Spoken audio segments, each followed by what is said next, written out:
زما نوم صدو خان دی. په ضلع کلي عبدالله کې زه دا چکۍ چلوم او اوسېږم په ګلستان اطلاع کاریز. دا چکۍ موږ جوړه کړې ده پر صرف موټر دی، انجن د 3000 مازدا ده.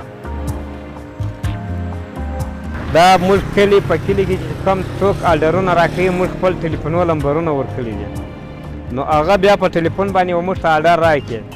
تقریبا موږ 6 کیلومتره 7 کیلومتره کلي له هلته کلي ته ورځو.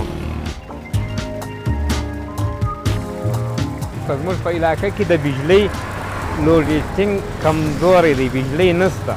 دا د کلي و خلکو ته دومره سهولت رسوي چې اوس څوک په کور کې غنم لري نو موږ ورځو هلته و کلي ته، چې کلي ته کوم ځای له ورغله ټلیفون یې را سره وکړي، هلته د ده د کور په سرای کې یا د بندې په کوټه کې هلته ورته وړه کوو. ګونۍ په 3,500 روپۍ، مخکې په 300 و، ډیزل ګران په 3,500 روپۍ. دا چکۍ د ډېره ګر څخه د 3 کالو څخه اوس جوړې سوي دي نوې. مخکې دا چکۍ نه وې، پر زمین پر مځکه چې جوړې سوي دي، د میل غوندې واروز هغه وې.